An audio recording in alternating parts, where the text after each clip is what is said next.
As many worldwide friends as I also, my first contact in Rwanda, I arrived and I sold for some 3 weeks to make, at that time, translators were way too expensive to buy at that time. I had no money when I just started. So I made my HW32, and finally, when it was assembled, and I made my cubicle quad, and then first school at CQ from 9 X-ray Charlie Echo, and came back W1 CK, Whiskey 1 Charlie, Kentucky Alpha. In Bristol, Connecticut. And we also became lifelong friends. We had QSO every week until he passed away 3 years ago. So, same established with 9X5 Sierra Papa.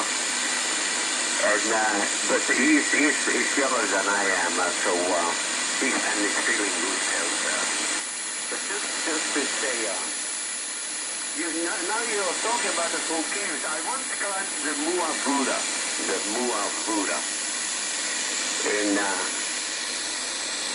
with my ex-YL and Tom Staley, an American that worked for AIDS in Rwanda. But it was quite a thing.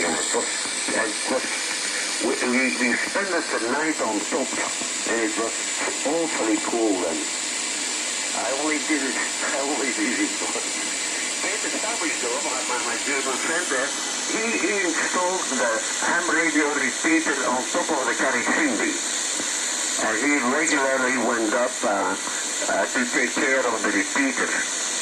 But that was way after I left 9X5. Yeah. Fernando.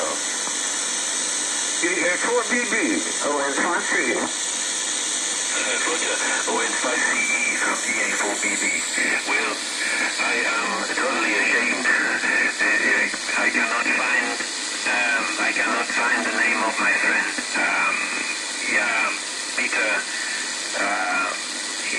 it rings a bell, that name.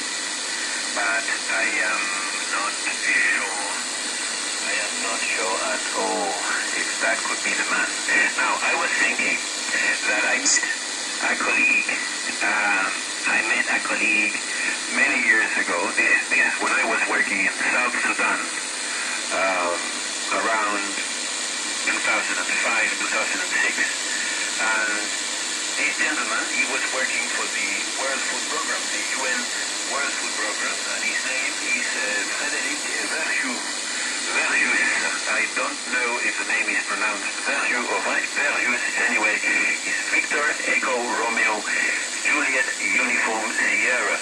And I wonder if that name rings a bell, because he used to tell me that when he was a child, he grew up in Kigali, and his dad, he was working with the Belgian government there, and he was a radio amateur. I don't know when this was, but that was Frederick, and I have not heard about him in a very, very long time. But suddenly that story came to my mind, and I remembered, as I was looking for information on the Deutsche Welle colleague, and I don't remember his name, but I remember very well, because he and I, we used to talk on CW. He is left-handed, so he was working with a bug key, with a vibroplex key with his left hand, and also I remember he told me he had a bad rheumatic condition, or some condition that made his moving around very painful and very difficult. That is all what I remember. But anyway, he was living in Germany with his wife. He said all the time that his